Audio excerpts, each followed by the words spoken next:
นอกจากการสนับสนุนช่องของเรานะครับผ่านการกดไลค์กดแชร์แล้วก็ Subscribe นะครับผมปัจจุบันนะครับผมช่องของเราได้เปิดช่องทางใหม่ๆนะครับผมเพื่อให้ผู้ชมนะครับผมและแฟนๆของช่องนะฮะสามารถให้การสนับสนุนช่องเล็กๆช่องนี้นะครับให้ได้ไปต่ออย่างต่อเนื่องนะครับและมั่นคงนะครับผมด้วยระบบสมาชิกนะครับผมที่ช่องเราเพิ่งเปิดขึ้นมานะฮะซึ่งทุกคนสามารถที่จะกดสมัครนะครับผมสมาชิกนะครับผมที่ปุ่มจอยนะครับผมหรือปุ่มสมัครสมาชิกนะครับผมที่มุมขวาล่างใต้คลิปนะครับผมหรือมุมขวาบนในหน้าต่างของช่องนะครับผมเพียงเดือนละ50 บาทเท่านั้นนะครับผมโดยมีสิทธิพิเศษมากมายไม่ว่าจะเป็นตราประทับแสดงระดับหลังชื่อนะครับผมเป็นรูปเรือชิปเปอร์ที่ออกมาแบบอย่างสวยงามนะครับผมพร้อมกับอีโมจินะครับเป็นรุ่นพี่แฮมชิปเปอร์นะครับผมสุดน่ารักนะครับซึ่งใช้ในการพูดคุยนะครับผมในช่องคอมเมนต์พร้อมสิทธิพิเศษต่างๆมากมายที่กำลังจะตามมาในอนาคตนะครับผมอีกอย่างหนึ่งคือทั้งการชมคลิปแบบ Exclusive นะครับก่อนใครนะครับผมหรือ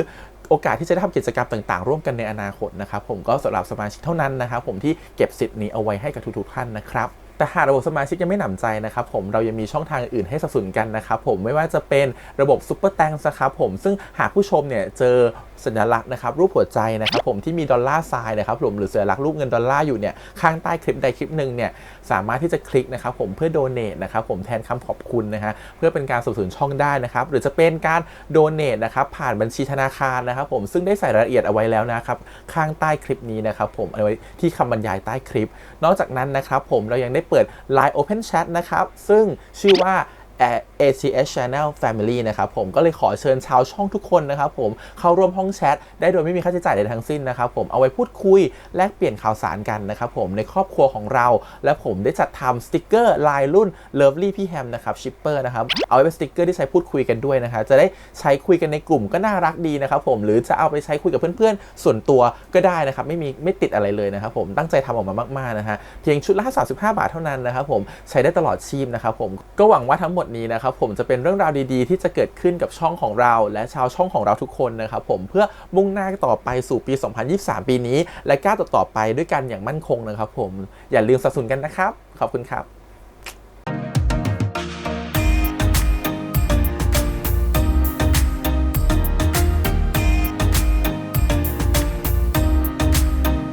สวัสดีครับยินดีต้อนรับสู่ช่อง ATS Channel นะครับกับพบกันครั้งการ reaction นะผมอยู่กับพี่แฮมนะครับกับการซีรีส์เรื่อง The Trainee ฝึกงานเทอมนี้รักพี่ได้ไหมเนี่ยครับ EP ที่ 7 นะครับผมเรื่องราวนี้กำลังเกิดขึ้นก็คือว่าตัวของบะหมี่เนี่ยอาจจะเป็นหลงรักพี่จูดี้เข้าความสัมพันธ์ของบะหมี่กับเต้ EP นี้จะเป็นยังไงน่าจะเล่าเรื่องเป็นเรื่องหลักนะครับใน EP นี้แล้วระหว่างที่สอดคล้องไปกับเรื่องของตัวละครอย่างแบบไรอันนะครับผมกับพี่เจนที่มันจะรู้สึกพี่เจนจะรู้สึกยังไงกับไรอันนั้นตอนนี้อาจจะรู้สึกเลยแต่ไรอันเนี่ยชอบพี่เจนแล้วแน่นอนเพราะอีพีแล้วมันคอนเฟิร์มไปเรียบร้อยแล้วอ่ะรอดูสิว่าจะเป็นยังไงแล้วตัวของเต้เองก็รู้แล้วว่าไรอันน่าจะชอบพี่เจนดูสิว่า EP นี้จะน่ารักขนาดไหนก่อนอื่นเลยขอบคุณก่อนทาง GMTV นะครับผมแล้วก็ทางวิวที่ทำเป็นแอคชั่นได้นะครับไปดูกันเลยครับผมกับ The Trainee ฝึกงานเทอมนี้รักพี่ได้ไหม EP ที่ 7 ครับไปเลยหนูนวดเป็นนะถ้ามีแฟนนวดเก่งๆเนี่ยก็ดีเหมือนกันนะพายมันยืนนิ่งๆให้กูสัก10 วิได้ปะมึงเป็นอะไรเนี่ยไม่เห็นเหมือนตอนที่อยู่กับพี่จูดี้เลยนี่หว่าก็อย่าบอกนะไปชอบพี่จูดี้เหรอวะเลิกพูดเรื่องพี่เลี้ยงสักทีได้ปะอะไรของมันวะอิ่มแล้วก็บอกมาว่าวันนี้กดอะไรผมนักหนาพี่ไม่รักษาใจผมเลยอ่ะจะเอาไปให้คนอื่นกินทำไมอ่ะถ้าไม่อยากกินก็มาคืนได้นะจะเอาคืนไปก็ได้นะเพิ่งกินไปแค่2-3 ชิ้นเองอ่ะเนี่ยเหรอที่มึงบอกว่ามึงมีความรักอ่ะถ้ามันรักมันชอบใครอาการมันออกแน่ๆไอ้ไรอันมึงชอบใครนะไรอัน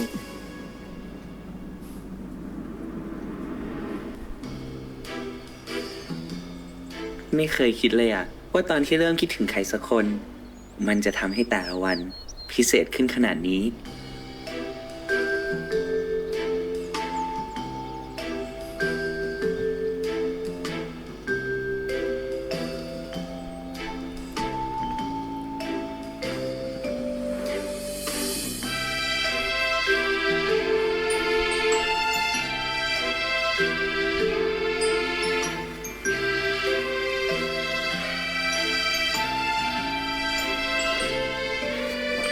ทุกอย่างมันดูเบาๆ สบายๆ เหมือนลอยได้ยังไงก็ไม่รู้ วันนี้น่าจะต้องเป็นวันที่ดี อ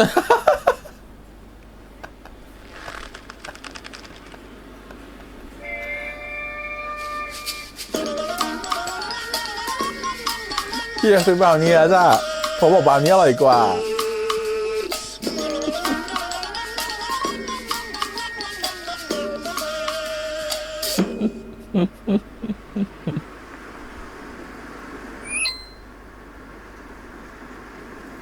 ใกล้ถึงยัง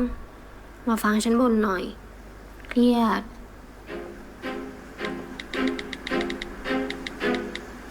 เรื่องพี่จูดี้อีกอะดิ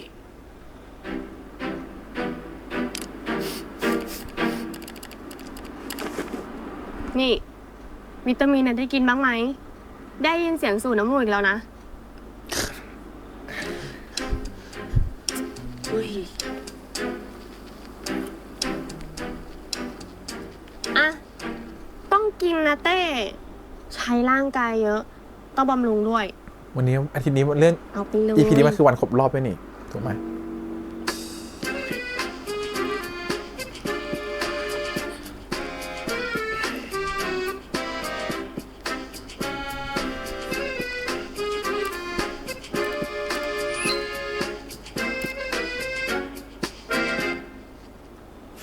แล้วกับเต้นี่ยังรู้สึกเหมือนเดิมหรือเปล่า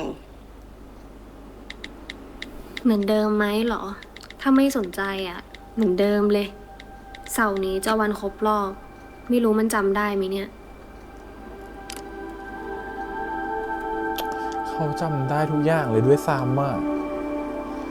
ผิดพลาดทางเทคนิคว่ะ EP 7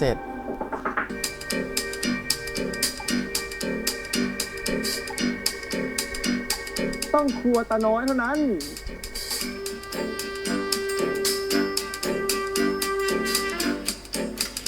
มันโอเคไหมพี่ ถ้าไม่โอเคผมอัดใหม่ได้นะ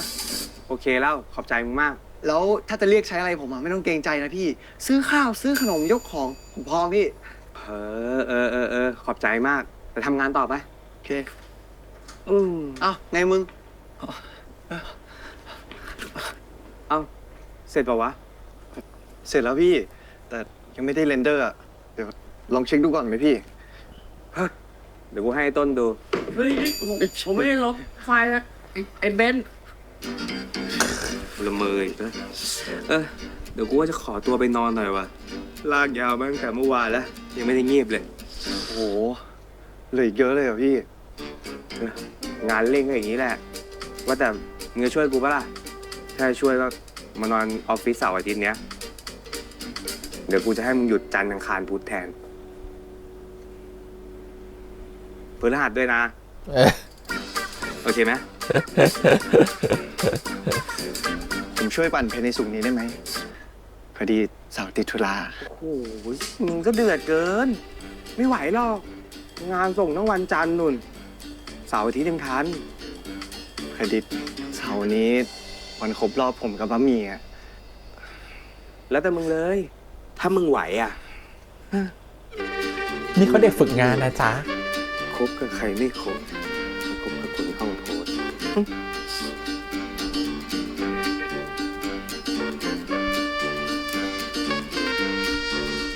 แต่นะเขาก็แบบเนี้ยเนาะทำงานสายโพสต์โปรดักชั่นอะ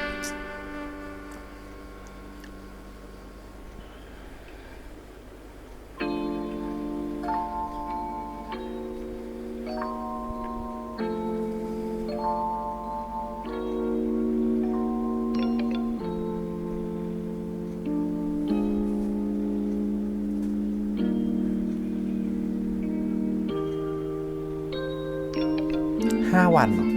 โอเค นึกว่าบอกว่าอีก2 วัน3 วันอะไรอย่างงี้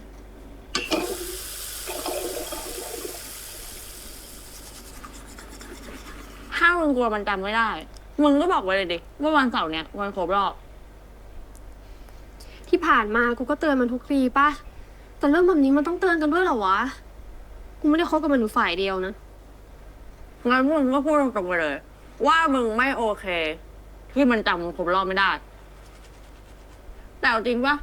กูยังจำวันเกิดแม่ไม่ได้เลย ใครจะมาจำทุกวันในชีวิตได้วะ พี่จูดี้จำได้ ไม่ได้จดลงคาเลนดาร์ด้วยซ้ำยังจำวันมีตติ้งได้ทุกวันเลย เหมือนฉันอีกแล้วพี่จูดี้ นี่มึงรู้ตัวปะ ว่ามึงพูดถึงพี่เขาบ่อยมาก พี่ตกลงมึงชอบพี่ตูดี้จริงเหรอวะ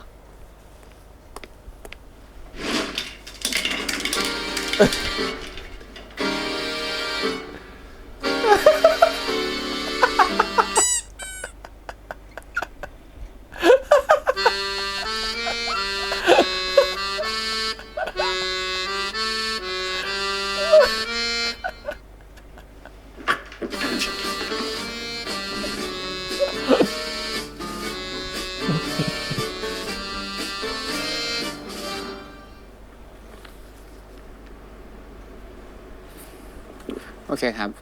สรุปก็ตามนั้นเลย แล้วก็ไปรวมทุกอย่างมานะครับ ใส่ตะไลไว้ ผมจะได้ไปรวมขายทีเดียว เขาดีที่สุดในโลก น่ารักที่สุดในโลก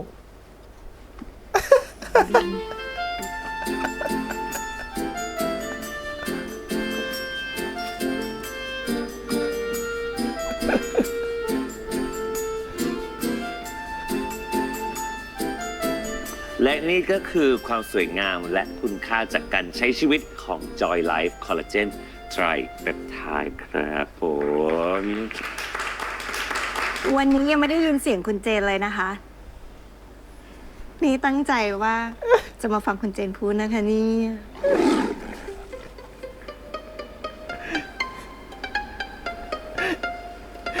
มีคนหนึ่ง มีคนหนึ่ง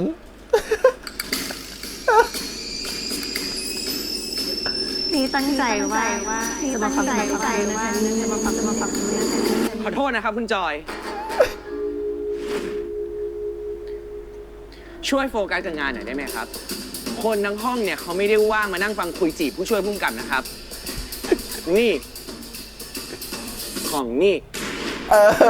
คิดเองในความคิด ในความคิด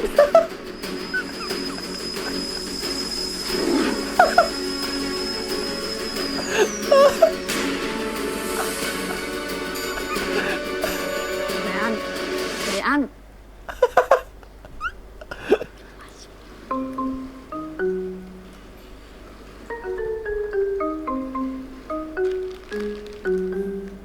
ในซองเนี้ยเป็นม็อกอัพนะคะ ส่วนอันเนี้ยเป็นของจริงค่ะ เป็นม็อกอัพนะคะ ส่วนอันนี้เป็นของจริงนะคะ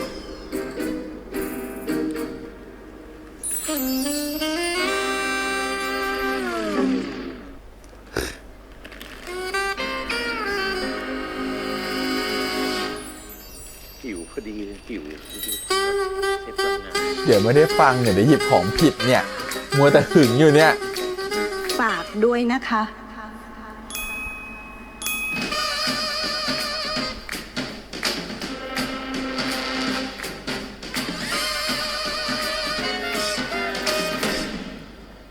แล้วเราจะไปโกรธคุณจอยเขาทำไมวะ เขาทำอะไรให้ไว้อัน โอ้ยชิ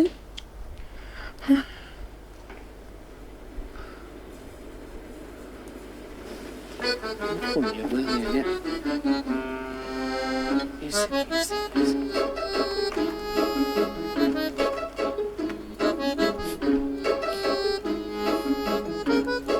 4 วันก่อน เต้ มันครบรอบ เราทำแซนด์วิชมาให้อ่ะ กินด้วยกันไหม วางไว้เลย เดี๋ยวเต้กิน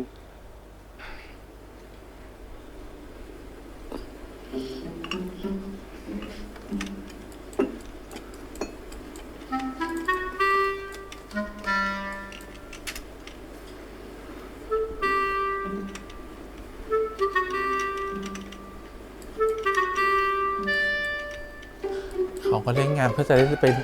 กระเทอเสาร์นี้เนาะ แต่เจ้าตัวไม่รู้เลยคิดว่าลืมทุกอย่างไม่สนใจเขา นี่ว่าเอาคำว่าดอกออกไปเลยดีกว่าใช้คำนี้คำเดียวไปเลย รู้เรื่องกว่าชัดกว่าด้วย มันมีแฟนคลับเอายาดมมาให้อันใหม่ แต่ฉันโคตรชอบที่พี่บอลให้ดูเล็บเลยอ่ะแกชอบปะ ชอบ ชอบ ก็ชอบเลฟที่น้ำหมูส่งมาไง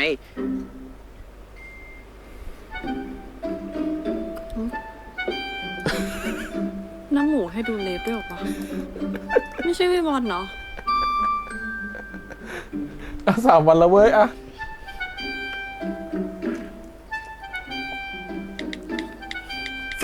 กินข้าวเที่ยงหรือยัง ให้เราสั่งอะไรให้ไหม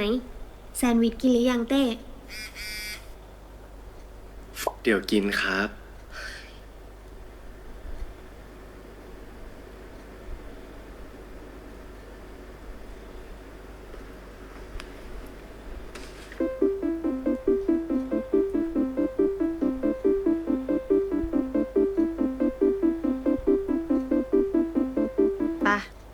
ไปกินข้าวกัน หิวข้าวไม่ใช่หรอ ไปเร็วเก็บของดิหิวจะแย่แล้วไปเร็วไป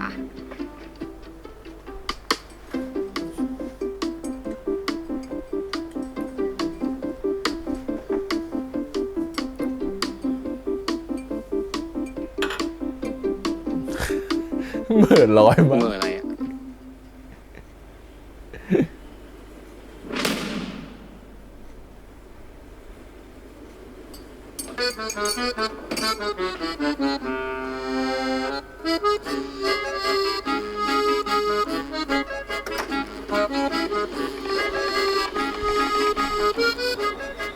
เห็นถือมากินได้ไง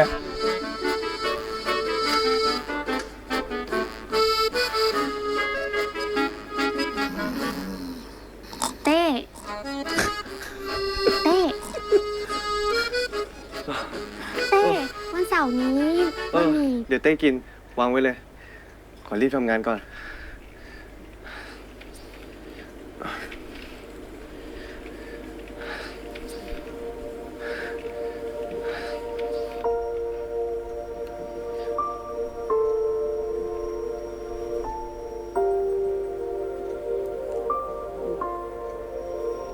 จริงๆอ่ะที่เป็นวันครบรอบจริงๆอ่ะ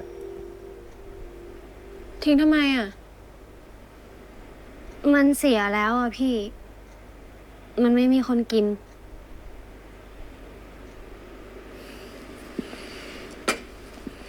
มานั่งนี่มา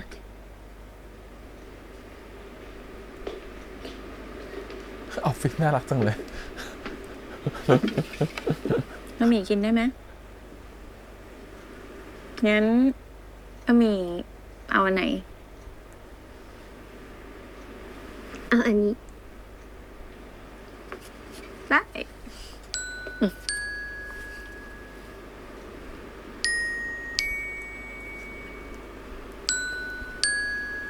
มัวแต่ดูแลคนอื่นอะดูแลตัวเองบ้างนะเราอะ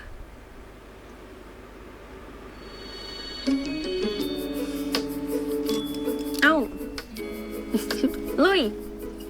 พี่ก็จะกินแล้วพี่หิวมาก หมีไม่เอาช้อนส้อม ใช้มือเลยเหรอ โอ้โห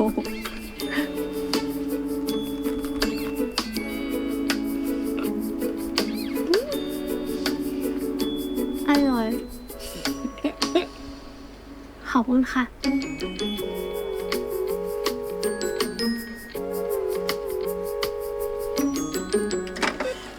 จริงๆเต้อะควรนัดบะหมี่บอกว่าวันเสาร์นี้เจอกันกี่โมงก็ว่าไปหรือปะ คิดอะไรอยู่ ให้เขารู้สึกว่า เอ้ย มันมีอะไรบางอย่าง พลาดอะจะไปนัดมาตรงวันไม่ได้หรอก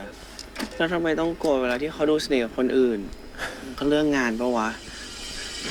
เรื่องงานก็แย่แล้ว รู้อยู่ไอ้เจ้น่ะมันคิดอะไรอ่ะ ถ้าเขาจะคิดแล้วมันเกี่ยวอะไรกับมึงไว้อัน นี่หัวใช่ไหม โอ้ยเลิกคุยกับตัวเองสักทีดิวะ ใช่ เลิกคุยกับตัวเองได้ละ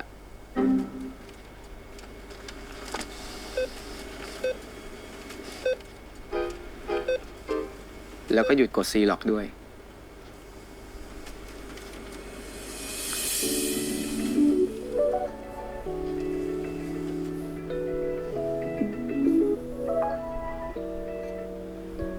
เปลี่ยนกระดาษโดนค่าปรับ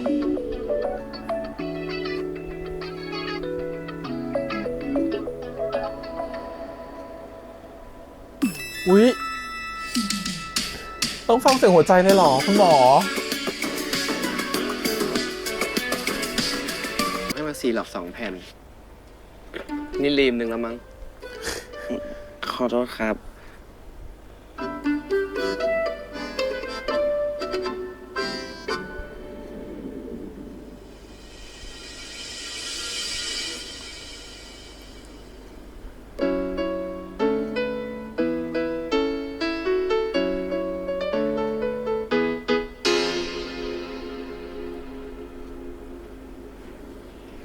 ท้องก็ไม่ได้ร้องนี่ ผมท้องร้องแล้วพี่ยุ่งอะไรด้วยอ่ะ ก็เวลาเราท้องร้องอะชอบทำตัวประหลาด ผมเนี่ยนะประหลาด พี่นั่นแหละประหลาด มาฟังเสียงท้องคนอื่นเขาร้องอ่ะ ๆเรานั่นแหละประหลาด แปลกๆมาตั้งหลายวันแล้วนะ รู้ตัวบ้างไหมเนี่ย ผมไม่ได้เป็นไรหรอกครับ พี่ไม่ต้องมาสนใจผมหรอก จะไม่ให้สนใจได้ยังไง เราเป็นเด็กฝึกงานของพี่ เลิกมึงอึงแล้วบอกมาได้แล้วว่าเป็นอะไร บอกได้เหรอพี่ เหมือน คุณจอยเขาดูเหมือนชอบพี่เจนนะครับ อันนี้บอกอ้อมๆนะ แล้วมันยังไงเหรอ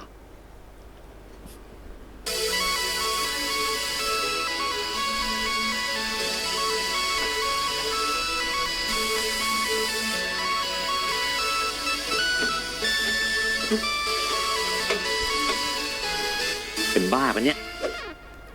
ยิ้มไม่ครึ่งซีหรอกเนี่ย เราก็รู้อะสิ ลึกๆเนี่ยว่าเขาชอบเราอ่ะ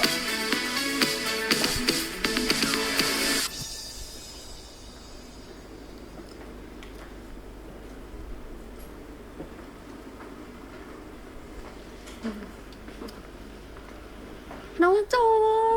พี่ฟอย สวัสดีค่ะ สวัสดีค่ะ ต้องขอโทษด้วยนะคะ ที่เข้าว่าแบบฉุกละหุกอะค่ะ พอดีว่าผ่านมาแถวนี้พอดี ไม่เป็นไรชิวๆวันก่อนก็ว่าจะแวะเข้าไปหาอยู่เหมือนกัน อันนี้น้องบะหมี่ค่ะ จ้าสวัสดีจ้ะ จูดี้ไว้เอาของขวัญมาให้อะค่ะ ที่ออฟฟิศครบรอบ 10 ปี ว่าแต่คนอื่นอยู่ไหมคะ คุณแจ็ค คุณตี้ แล้วก็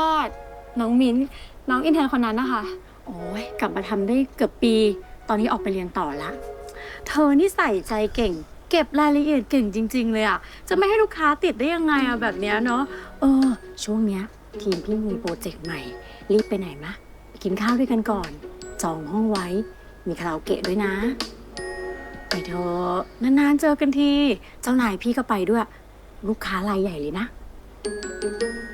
นะหนูนะ ไปกินข้าวกัน ชอบร้องคาราโอเกะไหม จะดีเหรอคะ ช้าช้าอยากทำตัวเป็นนักเลงคีย์บอร์ดเอาเธออย่าเพิ่งช้าช้า เอนเตอร์เทนได้ค่ะ สุดยอด แต่ยังดีลาลวดลายฉันคงต้องบายบายบายบายบายไปก่อนเพลงต่อไปเป็นเพลงคู่หนูขอหนึ่งคน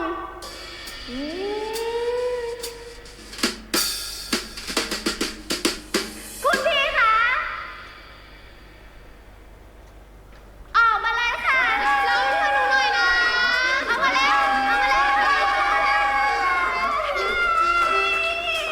ถ้าใจเธอนั้นยังว่างอยู่ให้ฉันเข้าไปดู ฉันจะได้รู้ว่าข้างในใจเธอนั้นมันจะมีฉันบ้างไหมแค่อยากจะลองแค่เข้ามาทำอะไรให้ดีก็แค่มองตาให้ฉันได้รู้ที่ได้ไหมว่าข้างในนั้นมีใครอยู่ น้อง who is there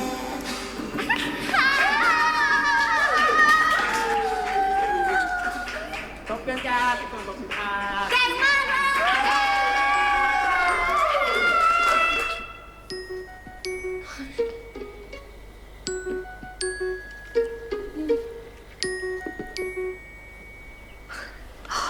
นี่พี่ยังไม่30เลยเนี่ย เต้นแค่เนี้ยพี่เหนื่อยแล้วอะ อย่าว่า30เลยพี่ หนู21นะ หอเป็นหมาเลย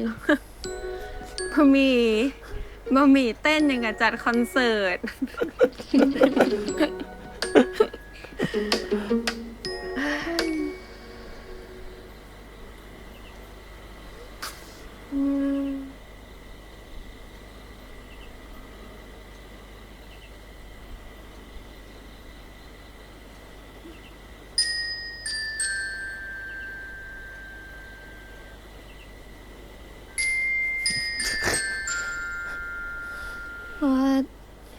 พี่ก่อนเลย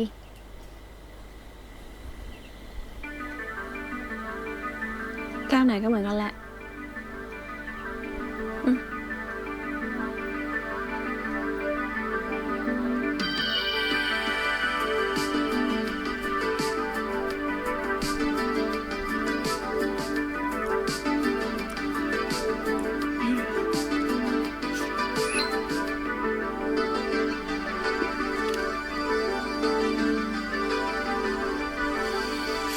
ต้องนอนออฟฟิศที่คืนนะ คืนสุดท้ายแล้วอะ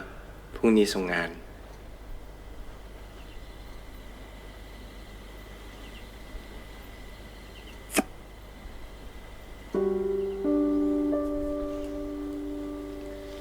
ปะ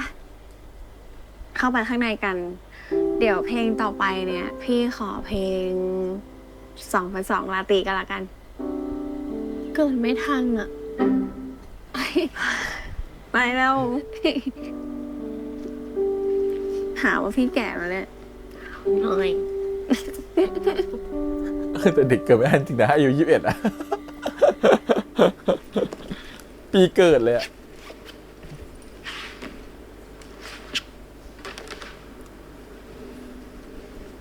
พี่เจนยังไม่กลับหรอคะ ขอเคลียร์งานแป๊บหนึ่งกลับกันก่อนเลย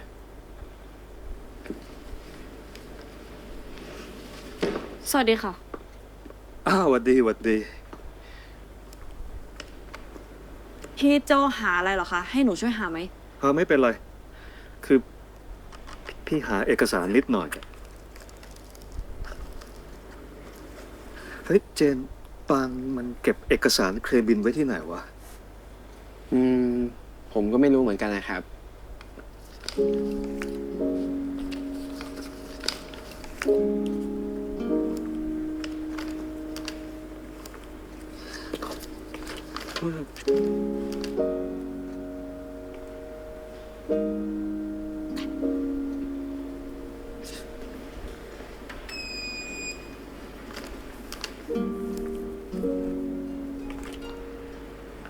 ทำไมหน้าพี่เจนดูเครียดๆ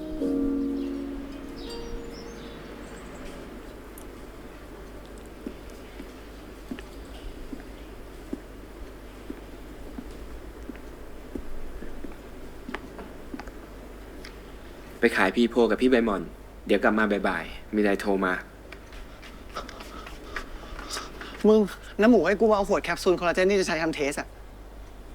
อ๋อ ซีนผิวอิ่มน้ำใช่ปะ เออ แป๊บนะเดี๋ยวกูโทรถามพี่เจนก่อน ทำเลย ฝากด้วยมึง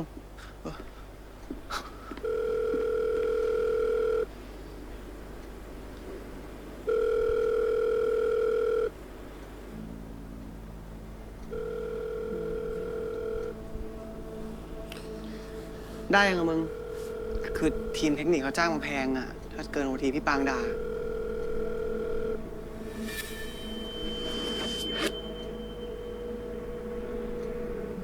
ผลจากการไม่ฟังประชุมให้รอบคอบ ก็น่าจะขวดนี้แหละ มีอยู่ขวดเดียวอะ ชัวร์นะ โอเค กูไปละ thank you มึงลืม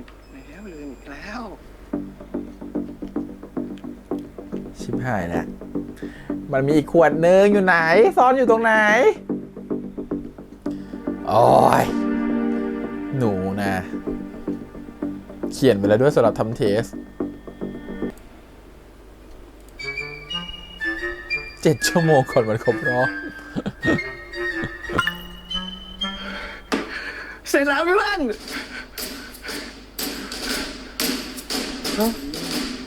โอ้โห มึงทำได้ไงวะเนี่ย เกินวันนู้น งานอาทิตย์หนึ่งมึงปั่นเสร็จภายใน3 วัน งาน โอ้หรือกูต้องมีแฟนบ้างวะเนี่ยกูถึงมีไฟทำงานแบบมึง มีแฟนกับผมไหมล่ะพี่ ช็อตฟิลกูอีก ผมไปก่อนนะพี่ เจอกันวันจันทร์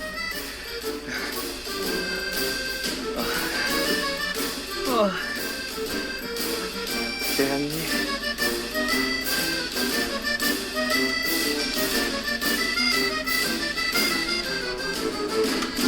เอ็นดูนะโซมเชีย เราคุยงานกับลูกค้าที่นี่นะ เสร็จแล้วเดี๋ยวรีบกลับ คุณจอย ขอโทษทีนะคะ ที่วันนี้ประชุมแบบออนไลน์อะค่ะ จูขออนุญาตไม่เปิดกล้องนะคะพอดีว่าจูอยู่ข้างนอก แล้ววันนี้เรามีเทสแมคานิกซีนผิวอิ่มน้ำนะคะ เดี๋ยวค่ำๆเนี่ยน่าจะส่งให้คุณจอยดูได้ค่ะ ตอนนี้เนี่ยเดี๋ยวเจนเขาจะให้คุณจอยช่วยรีเช็คนะคะ ว่าถ้าโปรดักต์ประมาณนี้แบบนี้ได้ไหมค่ะ ทายกับพี่ใบหม่อนครับ เดี๋ยวมา ลองคนให้ดูหน่อยได้ไหมคะ โอเคครับ ลองหันอีกทางหนึ่งได้ไหมคะ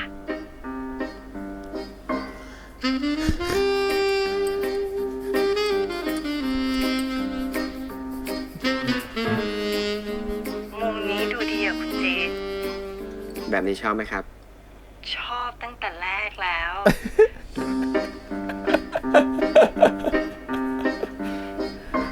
ใช้หน้าที่การงานในทางไม่ชอบ คนเขาดูออกกันหมดแล้ว เจน นี่ว่าอย่าบังโปรดักต์ดิโอ้แค่นี้ต้องให้บอกเลย ไหนลองทำให้ดูตั้งแต่แรกอีกได้ไหมคะ งั้นผมขอดีมาร์คแป๊บนึงนะครับ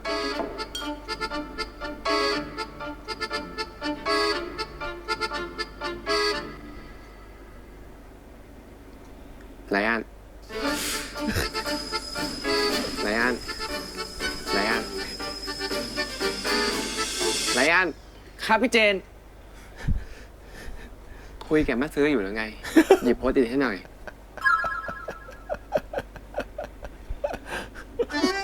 จริงๆ คุณจอยสอนชงแล้วแหละ แต่จูดี้ยังไม่ว่างสอนเจนเลย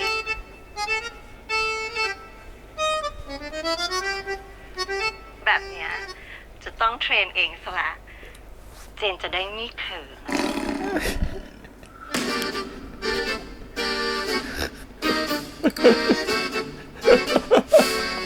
ถ้าจีบกันนะ ไปจีบกันที่อื่นไม่ใช่ในออฟฟิศ เจนเก่งอยู่แล้ว ทำได้ นะ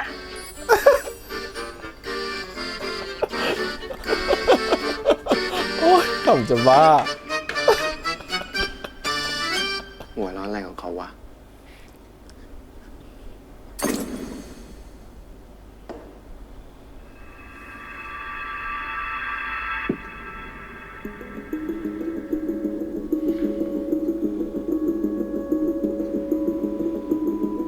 ชิบหาย มึงหยิบขวดนี้มาจากไหนเนี่ย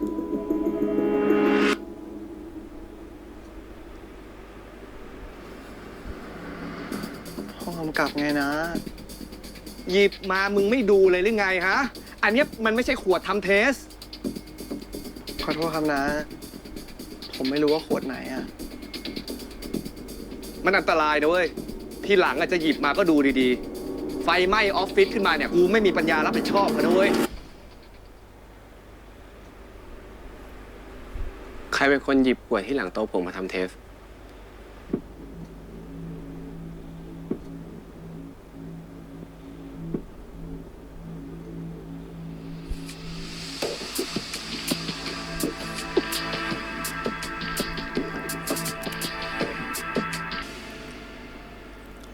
ทีหลังอาจจะหยิบมาก็ดูดีๆ ไฟไหม้ออฟฟิศขึ้นมาเนี่ย กูไม่มีปัญญารับผิดชอบกันนะเว้ย ใครเป็นคนหยิบขวดที่หลังโต๊ะผมมาทำเทส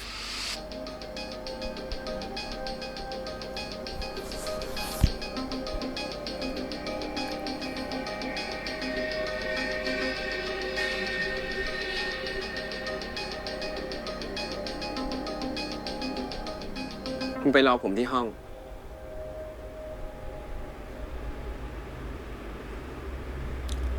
ในฐานะหัวหน้างานผิด ที่ไม่ยอมวางให้มันชัดเจน แล้วก็ติดให้มันชัดเจ เช็คนให้มันละเอียดอีกทีนะ มันจะแก้ทันเหรอนะหมู มึงโอเคไหมอ่ะ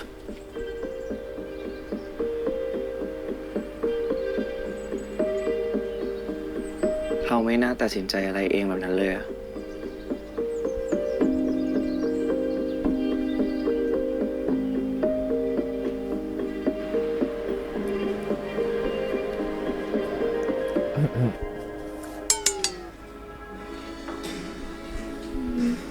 พี่จูดี้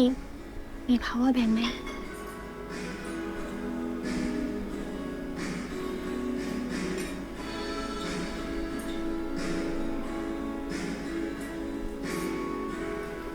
ทุกคนทางสบายด้วยนะ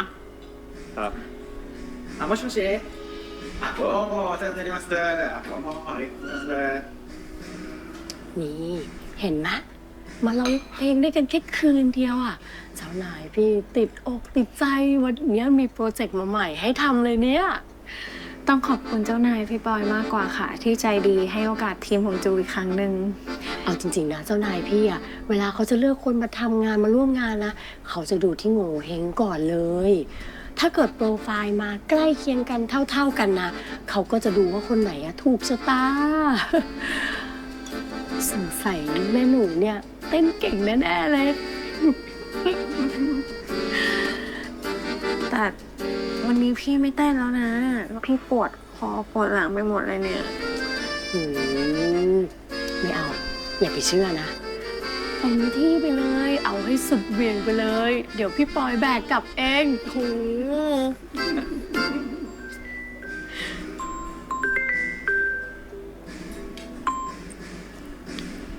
ค่ะพี่โจ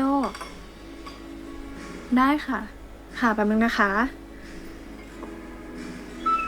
มาค่ะ ถึงเวลาปาร์ตี้ค่ะ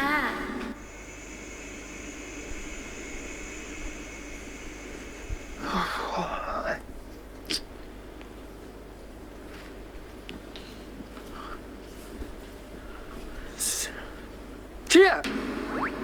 ใครวะ เอาไอ้เต้นอนคว่ำหน้าอยู่ตรงนี้วะ โอ้กูหลับไปเหรอวะ เฮ้ยดิกูนึกว่าใครมานอนตายเนี่ย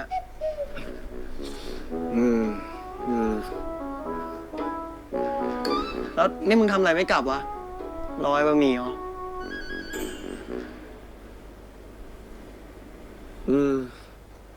ออกไปหาลูกค้า เดี๋ยวก็กลับ มึงก็ไปหามันเลยดิ ทำงานเสร็จแล้วไม่ใช่ไง อย่าเลย ให้บะหมี่เขาทำงานเถอะ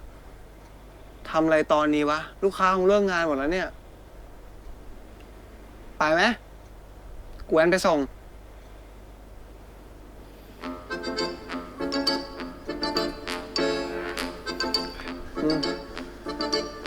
ตอนซ้อนท้ายกูห้ามหลับนะเว้ย ไม่หลับหรอก ความขึ้นมาไม่รู้ด้วยนะบอกไม่หลับไปดูสภาพดิ 2 ชั่วโมงของผม ต้อง 4 ทุ่มแล้วเหรอ ป้า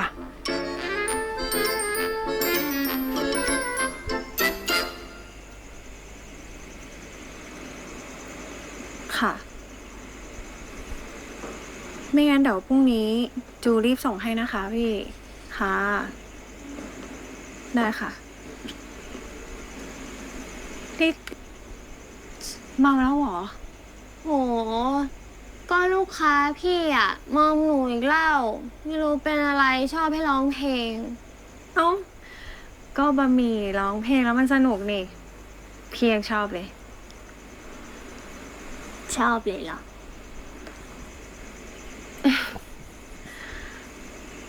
แล้วได้พาวเวอร์แบงค์แล้วเหรอ โอ้ช่างแม่งเลยพี่ มีแบตไปนะ แต่คนในโทรศัพท์มันไม่มีใจอยากจะคุยอะก็ไม่มีประโยชน์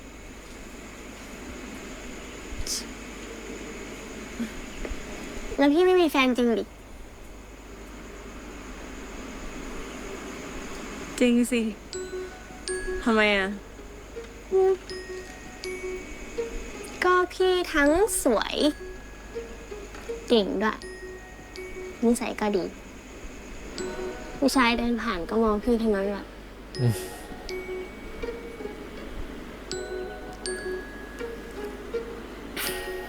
คือ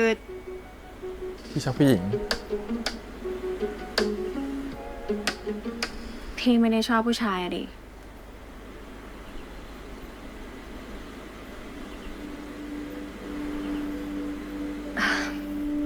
สำหรับพี่อะนะ เรื่องเพศมันก็ไม่ได้แมทเทอร์ขนาดนั้นหรอก แต่พี่คิดว่าน่าจะเป็นเพราะว่าพี่ยังไม่เจอคนที่พอดีกับพี่มากกว่า คนที่พอดี คืออะไรอะพี่จูดี ก็ คนที่เขาถาม เราจะตอบ คนที่เราคอย เขาก็จะมาหา คนที่เขาทำให้เราไม่รู้สึกขาดอะไม่รู้ดิ พี่ก็ไม่รู้จะอธิบายยังไงอะ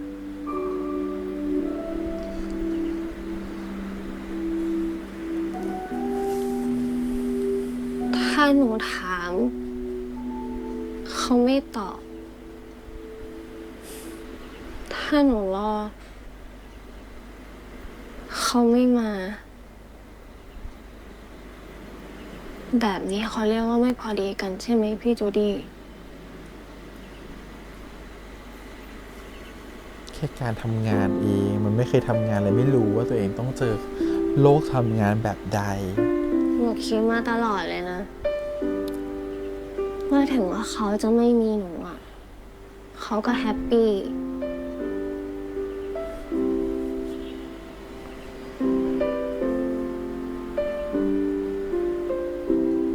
เหมือนหนูเข้าไปเกะกะอยู่ในชีวิตเขายังไงก็ไม่รู้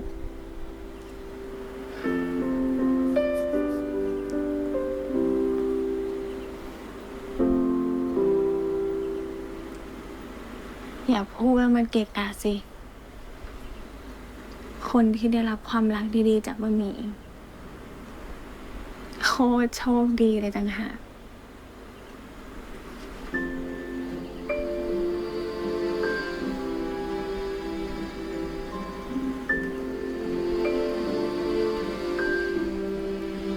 พี่คิดอย่างนั้นจริงๆเหรอ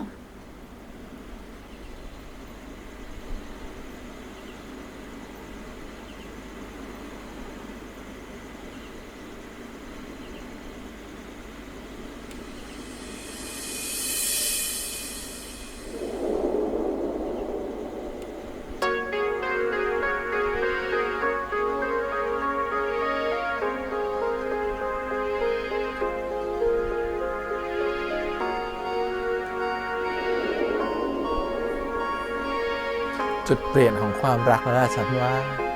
พี่จูดี้ดูไม่ได้เล่นด้วยเลยนะกับการจูบครั้งนี้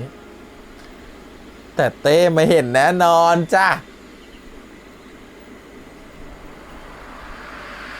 อุ๊ยพี่เล่นด้วยค่ะ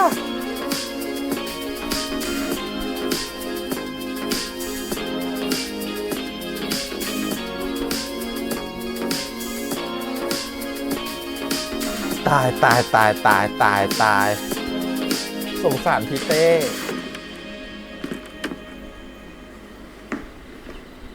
ชิด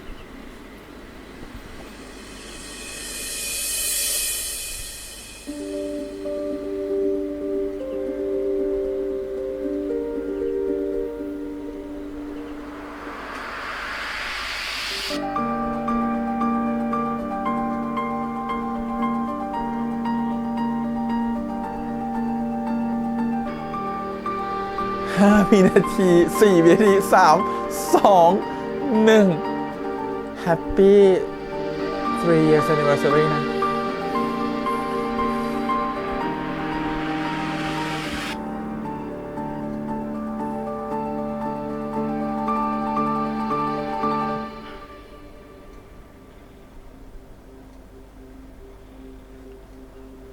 สรุปต้องจ่ายค่า OT ให้ทีม R แล้วก็ทีมเทคนิค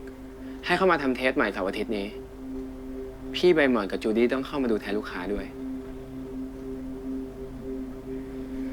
ให้ผมไปช่วยทีมอาร์ตก็ได้นะครับ อย่าเลย อยู่เฉยๆเถอะ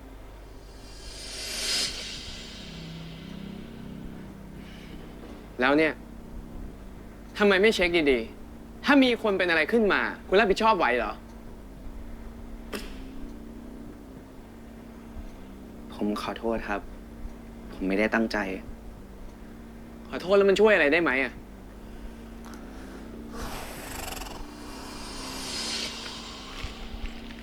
แล้วถ้าวันนั้นตั้งใจฟังลูกค้าดีๆ เขาก็บอกแล้วไงว่าขวดเนี้ยไว้ทำเทส ในซองนี้เป็นม็อกอัพค่ะ ส่วนอันนี้เป็นของจริงนะคะ หรือถ้าไม่ได้ตั้งใจฟัง ก็หัดถามคนอื่นบ้าง ไม่รู้ก็บอกว่าไม่รู้ ก็ผมโทรหาพี่ แต่พี่ไม่รับ ทีมอาร์ตก็เร่งเอาคำตอบ สถานการณ์ตอนนั้นไม่มีเวลาคิดเหมือนตอนนี้นะครับ เฮ้ย อ้างสถานการณ์ไม่ได้ดิ นี่มันเป็นความตายเลยนะเว้ย แล้วทำไมพี่ไม่รับอ่ะ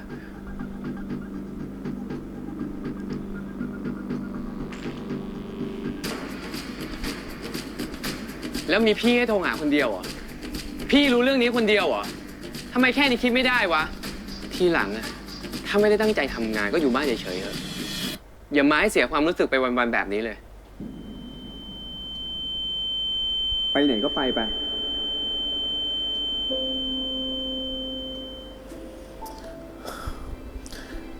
สงสารน้องนะ แต่เข้าใจ แต่พี่เซนก็พูดแรงไป แต่ก็เข้าใจมันเป็นสถานการณ์ความเป็นความตายเนาะเข้าใจทุกฝ่าย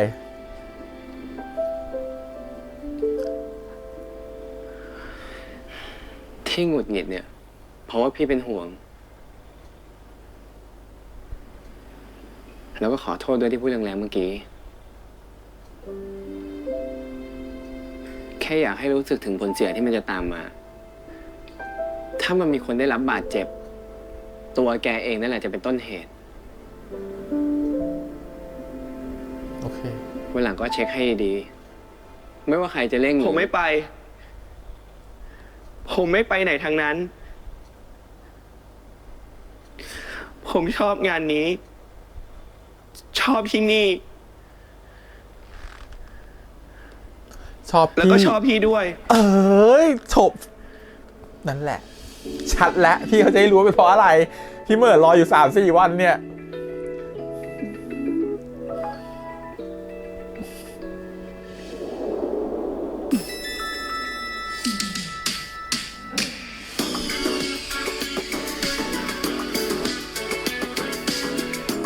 มันก็มีข้อดีอยู่เว้ย พอน้องกดดันน้องเลยพูด จริงๆไม่ได้ตั้งใจฟังนะมีพูดว่าอะไรเนี่ยที่บอกว่าปลอบเปลือกไม่ได้ตั้งใจฟังเลยฟังแต่ว่าไล่ผมไป โอ้ยปวดหัว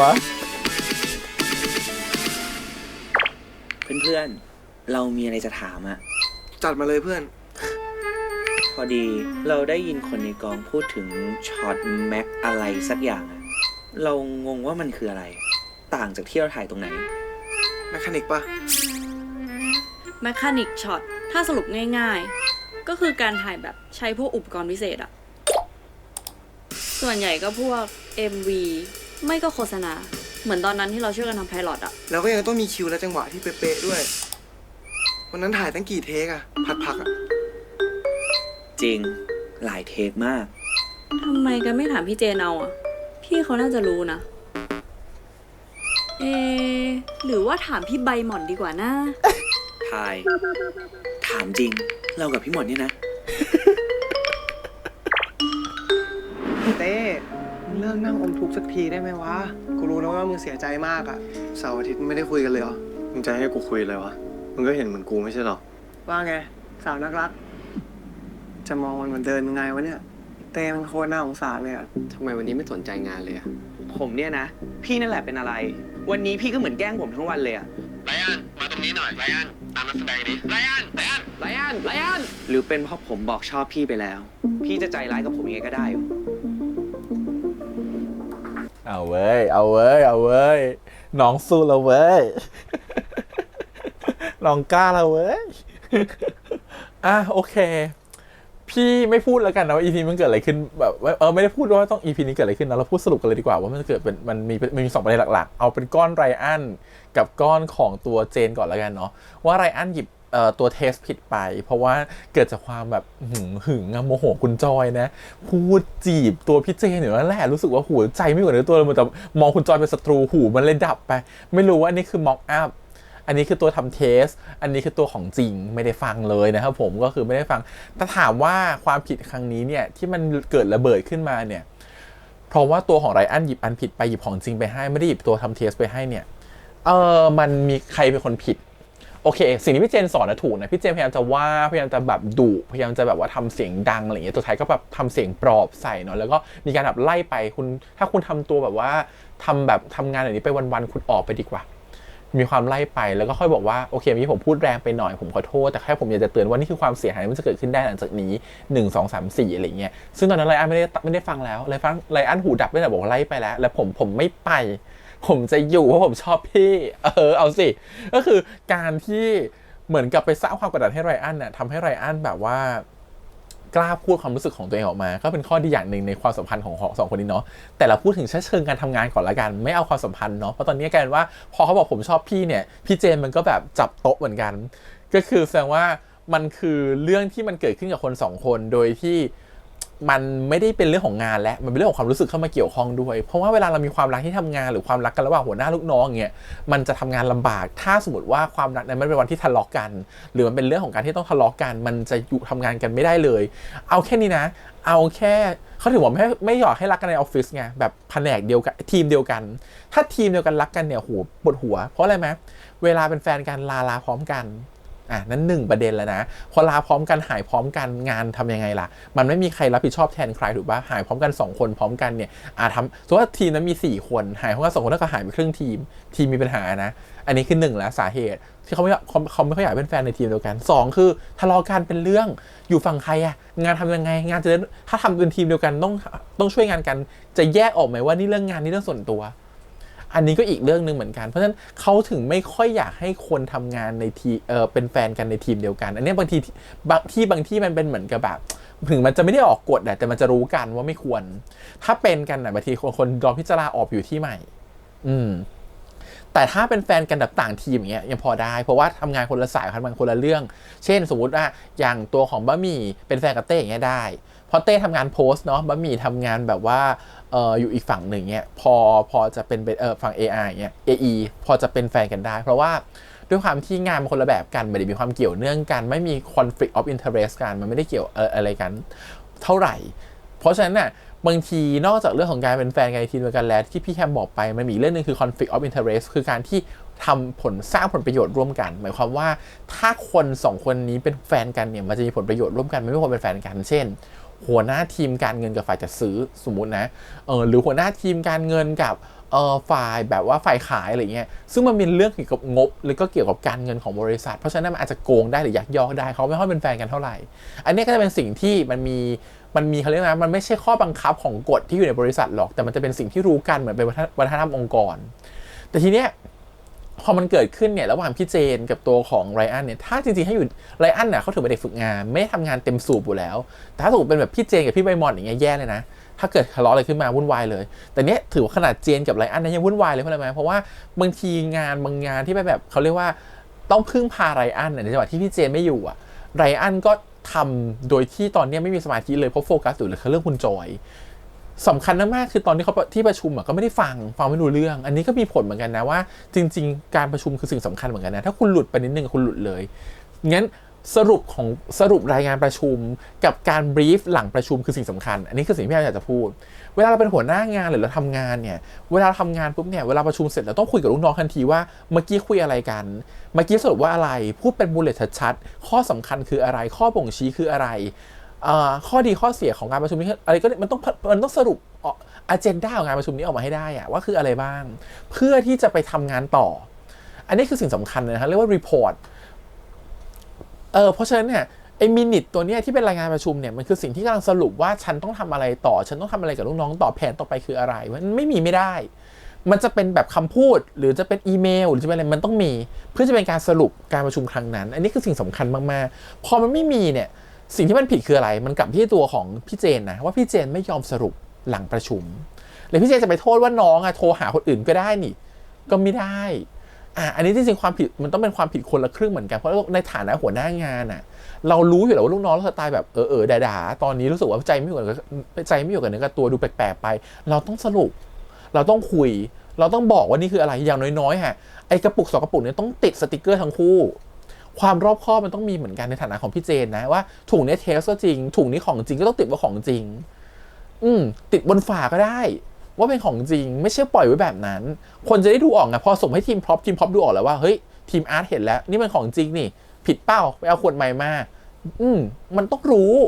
อันนี้คือเขาก็ไม่ได้รอบคอบเหมือนกันแล้วเขาจะไปพึ่งแต่น้องแล้วอ้างว่าน้องอ่ะโทรมาแล้วคุณอ้างสถานการณ์หรอว่าคุณแบบโทรมาไม่ติดแล้วคุณจะอ้างผมหรอโทรหาคนอื่นก็ได้ก็ใช่แต่บางทีถ้าโทรหาคนอื่นไม่ติดหมดเลยล่ะทำยังไงถูกปะก็คือต้องหยุดทำนะบอกทีมอาร์ตติดต่อใครไม่ได้ไม่รู้จริงๆว่าของอันนี้อยู่ไหนก็ต้องเป็นแบบนั้นแต่คือบางทีน้องเขาก็เห็นว่าต้องทำงานต้องรีบเร่งไงเพราะฉะนั้นจริงๆมันผิดทั้งคู่คนหนึ่งก็ไม่ถามจนละเอียดรอบคอบตัดสินใจเองอีกคนตัดสินใจด้วยความที่ไม่รู้นะถ้ารู้ถ้าคือจริงๆมันควรรู้อ่ะแต่คือถือว่าอนุมานว่าไม่รู้แล้วกันพอไม่รู้เนี่ยก็ต้องถามจนกว่าจะรู้ให้ได้ส่วนอีกคนนึงก็คือไม่ได้รอบคอบพอแล้วก็ไม่ได้คิดเผื่อว่าจะเป็นเหตุการณ์แบบนี้นั้นต่างคนต่างมีความผิดก็เลยมองว่าท่านในมุมของพี่แฮมจริงๆหัวหน้างานผิดมากกว่าด้วยซ้ำแต่การที่พี่เจนโชคดีเขาแบบมีการตบตอนท้ายคือพี่เจนพยายามจะดุก็จริงนะแต่จริงๆเป็นการดุเพื่อสอนว่าถ้าเป็นที่อื่นจะดุคุณแบบนี้หากสถานการณ์จริงจะดุแบบนี้เจอคนอื่นอาจจะโดนดุแบบนี้ก็ได้เพราะฉะนั้นคุณต้องรับมือกับเรื่องนี้ให้ได้คุณต้องทนแรงกดดันให้ได้แล้วก็อีกอย่างหนึ่งคือถ้ามันเกิดความเสียหายขึ้นมาคุณอาจจะโดนโบยให้เป็นความผิดของคุณแต่จริงๆถ้าคนนอกมองว่าเนี่ยเป็นความผิดของพี่เจนด้วยส่วนหนึ่งนะไม่ใช่แค่ตัวของน้องก็ถือว่าเป็นเรื่องหนึ่งที่สำคัญมากๆในการทำงานเนาะว่าถามก่อนไม่ชัวร์ให้ถามจนกว่าจะรู้ถึงค่อยเริ่มอันนี้คือสิ่งสำคัญมากๆนะฮะโอเคทีนี้มาทำให้เกิดอะไรขึ้นเพราะมันกดดันน้องบอกว่าชอบขึ้นมาคราวนี้เรื่องพลิกแล้วมันไม่ใช่แค่มีเรื่องของการทำงานเข้ามาเกี่ยวข้องแล้วว่าคุยหรือไม่คุยหรือเช็คไม่เช็คมันเป็นเรื่องความรักเข้ามาเกี่ยวข้องแล้วนั้นความรักเนี่ยมันทำให้คนทำงานได้ไม่เต็มสูบเหมือนกันนะเพราะบางทีเราเกิดทะเลาะกับแฟนขึ้นมานะเรามัวแต่งุ่นง่านอยู่กับแฟนด้วยอย่างมันมีเห็นปะพอแบบว่าไม่โอเคกับแฟนนะมัวแต่มองมือถือนู่นนี่นั่นตลอดเวลาคือมันมีผลนะฮะในเรื่องของความรักเนี่ยความรู้สึกเนี่ยเพราะว่าบางทีมันเป็นสิ่งเดียวที่ทำให้เราควบคุมสติตัวเองไม่ได้เหมือนกับกินเหล้าเลยอะเวลาสมมติเรากินเหล้าเราเมานะก็คุมสติตัวเองไม่ได้แต่พอเราเลิกกับแฟนหรือเราทะเลาะกับแฟนหรือเราปวดหัวอยู่กับเรื่องนี้นะมันจะเครียดมันจะกดดันมันทำแบบว่ามัวแต่พั่มเพลอหรือคิดแต่หาทางออกหรือคิดแต่เรื่องวันวนเวียนไปวนเวียนมาจนสุดท้ายเสียงานอยู่ดีอันนี้ก็มีผลเหมือนกันนะพอความรักมาเกี่ยวมันทำให้วุ่นวายมากขึ้นและยิ่งเป็นความรักของเนี่ยกลายเป็นไลอ้อนรักกันชอบกับเจนอีกเนี่ยมันก็ยิ่งสร้างความกดดันให้เจนด้วยตอนที่บอกชอบว่าชอบเจนนะคือเจนก็ต้องกลับไปคิดแล้วว่าตัวเองชอบเขาเหมือนกันหรือเปล่าเพราะฉะนั้น EP หน้าที่แกล้งตัวไลอ้อนเยอะๆเนี่ยอาจจะเพราะว่าแบบอยากให้อยู่ใกล้ๆหรือเป็นการแกล้งเพื่อแบบว่าแบบเหมือนอารมณ์ว่าใช่เหรอวะเราชอบเขาจริงเหรอวะอะไรอย่างเงี้ยพยายามจะแกล้งเขาเยอะๆดูๆเราจะสงสารเขาไหมหรือว่าจะอะไรเขาไหมมันต้องมีอะไรบางอย่างที่พี่เจนอยากจะทำเพื่อจะรู้สึกว่าการแกล้งครั้งนี้มันมีผลอาจจะเพราะอยากเห็นหน้าเขาบ่อยๆอยากจะลองเห็นว่าเขาวิ่งมาทำนู่นทำนี่อะไรอย่างงี้ก็ได้อยากจะเห็นเขาทำนู่นทำนี่แบบเผื่อจะมีมุมไหนที่รู้สึกว่าเราชอบเขามากขึ้นหรือเปล่าอะไรแบบเนี้ยก็อาจจะเป็นการที่ทำให้พี่เจนแกล้งตัวไรอันเนี่ยแต่ไรอันรู้สึกไม่สนุกเลยที่โดนแกล้งแบบนี้เหมือนกับตัวเองรู้สึกว่าเขาไม่ถนอมน้ำใจเราเขาไม่ได้สนใจความรู้สึกของเราก็มองไปอีกแบบหนึ่งได้เหมือนกันก็ต้องรอดูว่า2คนจะเคลียร์กันความรู้สึกว่ายังไงนะฮะโอเคงั้น EP นี้คู่นี้ประมาณนี้แหละเรารู้สึกว่ามันคือความหึงหวงความรู้สึกว่าเข้าไปค้นหัวใจตัวเองว่าตกลงชอบหรือไม่ชอบกันแน่คู่ที่หนักกว่าคือบะหมี่กับเต้นะฮะคู่นี้จริงๆแล้วถามว่าในเชิงของความรักแล้วกันไม่ใช่เรื่องของการทำงานมันของความรักใครผิดบะหมี่ผิดเพราะบะหมี่เผลอใจไปหาพี่จูดี้เต้ไม่ได้ผิดนะฮะแต่เต้ผิดตรงไหนเลยไหมเต้ผิดเพราะว่าตัวเองไม่ได้เรียนรู้เลยว่าจริงๆบะหมี่เป็นคนต้องการความเซเคียวประมาณหนึ่งเป็นคนที่ต้องการความเชื่อมั่นหรือต้องการความแบบว่ารับรองอะไรบางอย่างกับความรู้สึกของเขาอะไรเงี้ยการที่เขาคบกันมา2 ปีก็รู้อยู่แล้วว่าบะหมี่เป็นคนให้ความสำคัญกับเรื่องวันพิเศษเพราะฉะนั้นถ้าเขารู้จะมีวันพิเศษถึงจะอยากเซอร์ไพรส์ถ้าเซอร์ไพรส์ของคุณคือการที่เขาจะต้องไปกินข้าวกับคุณพี่แฮมเคยเจออย่างนี้ไหมเซอร์ไพรส์และหน้าแหกเหมือนกันนะเหมือนคำว่าเซอร์ไพรส์แฟนนั่นแหละคือไม่ยอมนัดแฟนเลยให้แฟนแบบว่าแบบมันก็แบบสมมติว่าเนี่ยวันเสาร์ไปต้องนัดจองร้านอาหารไว้11 โมงไฟน์ไดนิ่งอย่างหรูแล้วก็โทรไปบอกไม่ได้โทรไปบอกแฟนเลยกะว่าเดี๋ยวจะไปรับหน้าบ้านวันเสาร์ว่าแบบผมมาแต่เช้านะ8 โมงเดี๋ยวเราจะออกไปไหนด้วยกันกะว่าเซอร์ไพรส์เนี่ยผมมันต้องเลิศต้องปังเตรียมไว้เรียบร้อยอะไรเงี้ยหรือโทรให้เขาออกมาเวลานี้อย่างเงี้ยคิดว่าเขาต้องออกมาสรุปนายไปต่างจังหวัดจ้ะพอเห็นว่าเราไม่ยอมนัดเลยประชดไปต่างจังหวัดเรียกกลับมาไม่ได้ไฟล์ดานนั้นก็ต้องทิ้งกลับมาโอ้โหง้อกันวุ่นวายเลยเขาก็ต้องง้อเราก็ต้องง้อเขาเราก็งอนเหมือนกันว่าทำไมถึงแบบ ไม่อยู่ทำไมถึงแบบไปไหนอะไรเงี้ยทำไมถึงนี่วันสำคัญครบรอบไม่ใช่เหรอทำไมถึงไปไหนกลายเป็นโทษเขาอีกช่วงนั้น ว่าทำไมถึงจำไม่ได้อะไรเงี้ยเขาก็เลยคิดว่าเราจำไม่ได้เขาเลยหนีทั้งหมดทั้งมวลปัญหาคือสุดท้ายได้มาคุยกันคือไม่ยอมถามกันไม่ยอมพูดกันและก็ไม่เคยทำให้เชื่อมั่นว่าทุกวันสำคัญเป็นวันพิเศษถ้ามันเคยทำให้เชื่อมั่นมาก่อนเช่นปีที่แล้วเคยเป็นวันพิเศษปีนี้ก็ต้องพิเศษถ้ามันเป็นอย่างเงี้ยอีกฝ่ายหนึ่งจะยอมรอหรือจะรู้สึกว่าต้องรอแต่อันเนี้ยรู้สึกว่าบะหมี่จะรู้สึกว่าแบบทุกปีไม่เคยจำได้เลยก็คิดว่าปีนี้คงไม่เป็นอะไรพิเศษแต่ปีนี้ดันเต้อยากจะทำอะไรพิเศษขึ้นมาให้ไงอยากจะทำนู่นทำนี่พิเศษขึ้นมาให้เตรียมไว้ให้หมดแล้วแต่ดันไม่บอกคนที่มันไม่เคยได้มาตลอด2ปีมันก็งงอะสิถูกปะอย่างน้อยๆจริงๆอะหลังจากนั้นพี่แฮมก็ได้เรียนรู้เหมือนกันว่าควรจะแบบว่าอย่างน้อยก็ถึงวันครบรอบก็รู้แหละว่าจะมีเซอร์ไพรส์นะเราต้องไปเตรียมเซอร์ไพรส์ในที่วันนั้นให้เขาเดาไม่ออกว่ามันคืออะไรแต่อย่างน้อยเขาต้องรู้อยู่แล้วว่าเราต้องชวนไปแต่ไปที่ไหนเนี่ยว่ากันเพราะฉะนั้นถ้าเป็นวันครบรอบเราก็ต้องบอกเขาไปเลยว่าสมมติเสาร์นี้ครบรอบก็เสาร์นี้ว่างไหม11 โมงเขาลุ้นละโอ้โหมันต้องมีอะไรแน่เลยอ่ะเราจะเตรียมอะไรไปดีนะนู่นนี่นั่นเขาก็ต้องรู้แหละว่าเป็นวันครบรอบเนาะแต่ทีเนี้ยถ้าเราจะเซอร์ไพรส์เขามันไม่ต้องเซอร์ไพรส์แบบนี้เราไปเซอร์ไพรส์กันในวันนั้นแทนเช่นไปกินข้าวกันแล้วก็เซอร์ไพรส์แบบมีเหรียญมีอะไรตกลงมาเป็นของขวัญให้นู่นนี่นั่นแบบว่าเป็นเซอร์ไพรส์ของเขาในวันที่กินข้าวด้วยกันดีกว่าแต่อย่างน้อยให้เขารู้ว่าเราไม่ลืมและเรานัดเขาวันนี้อันนี้คือสิ่งที่เต้ก็พลาดไปเหมือนกันพอบะหมี่เขาคิดว่าเต้ไม่สนใจก็เลยไปเลยจ้ะใจมันก็มองไปทางพี่จูดี้เลยมันก็เผลอไปเลยนะจนมาเห็นว่าเต้รออยู่ตรงนี้มารับเขาถึงที่นี่อะไรเงี้ยก็ช็อกเหมือนกันก็ต้องรอดูอาทิตย์หน้าว่ายังไงแต่เต้คนน่าสงสารเลยวันอาทิตย์หน้าเพราะเราว่าสุดท้ายบะหมี่จะไม่กล้าเข้าไปคุยกับเต้เพราะว่าแบบรู้สึกผิดอยู่พอไม่กล้าเข้าไปคุยมันก็ยิ่งห่างกันก็ยิ่งแยกกันจนเต้อาจจะรู้สึกว่าแบบว่าหรือความรักครั้งนี้มันจะจบแล้วเขาแพ้แล้วอ่ะสิ่งที่ผ่านมาเขาทำอะไรผิดหรือเปล่าอะไรเงี้ยแล้วฉากร้องไห้ริมประตูนี่คือหูน่าสงสารน่ะแต่มองว่าในคู่เนี่ยก็ต้องกลับมาคบกันพี่จูดี้ไม่ควรจะมารักกับบะหมี่คือคุณกำลังเอาความรู้สึกของเด็กมาเล่นคุณโตกว่าเยอะและอย่างหนึ่งคือพี่จูดี้ก็ไม่ควรก้าวเข้ามาในความสัมพันธ์ของคนอื่นเขากำลังมีเป็นแฟนกันอยู่เขายังไม่เลิกกันเนาะมันก็ไม่ควรเป็นแบบนั้นเลยคิดว่าไม่น่าจะก็น่าจะเป็นกลายเป็นว่าตัวบะหมี่เองต่างหากที่ต้องเข้าไปงอเต้อะไรเงี้ยแต่บะหมี่ยังไม่เคลื่อนไหวหรือยังไม่แบบว่าจัดตัดสินใจเพราะว่าคิดว่าตัวเองไม่ได้ผิดอะไรอะไรเงี้ยด้วยส่วนหนึ่งเหมือนที่พี่แอมบอกไงว่าต่างคนต่างโทษกันไม่คิดว่าตัวเองผิดเหมือนที่พี่แอมเคยเจอกับแฟนเก่าเลยอย่างนี้เลยสุดท้ายก็ต้องหาเวลาสุดท้ายก็ได้มาคุยกันจริงๆแหละว่ามันเพราะอะไรนู่นนี่นั่นอะไรเงี้ยจนหาสาเหตุจนรู้ว่าต้องแก้ปัญหายังไงและต้องต่อไปจะทำแบบไหนต่อกับถ้าเกิดเหตุการณ์แบบนี้ขึ้นอีกอะไรเงี้ยก็สงสารเต้เหมือนกันแหละเตรียมทุกอย่างไว้แล้วอุตส่าห์เคลียร์งานทั้งอาทิตย์เพื่อจะให้มันแบบมาไงแต่แฟนไม่เข้าใจแฟนคิดว่าแบบว่าทำงานจนไม่รู้เวลาจนไม่สนอะไรอะไรเงี้ยท่านนัดไว้ก่อนแต่แรกนะว่าเสาร์นี้นัดแล้วผมพยายามจะแล้วแบบว่าเดี๋ยวผมพยายามเร่งเคลียร์นัดทุกอย่างเพื่อจะไปนัดกันให้ได้นะโอ้โหยิ่งแบบฟินแต่นี้คือบอกผมไม่ได้บอกไงมันเลยเหมือนกับเขาทุ่มเทกับงานมากกว่าตัวของแฟนก็เลยกลายเป็นว่าไปเข้าอีล็อบเหมือนที่พี่ตัวของจูดี้บอกว่าคือความแบบไม่เท่าเทียมกันอยากจะเจอคนที่แบบรู้สึกว่ามันเท่ากันพอแบบนี้มันรู้สึกว่าความรู้สึกไม่เขาก็เลยกลายเป็นความรู้สึกของเขาที่มีต่อเต้มันมากกว่าโดยที่เขาลืมไปว่าเต้ก็คุมทุกอย่างไม่ได้หลับไม่ได้นอนเพื่อเขาเหมือนกันเขามองแต่ฝั่งเขาลืมมองฝั่งเต้เช่นเดียวกันอันนี้ก็เป็นปัญหาของคู่นี้แหละที่ต้องโตแล้วก็ต้องมาเคลียร์กันเจอปัญหานี้ก็ต้องมาหาสล็อตในการคุยกันอะไรอย่างเงี้ยก็ต้องรอดูว่าจะเป็นยังไงนะฮะส่งคู่นะครับว่าเป็น EP นี้พูดเลยว่า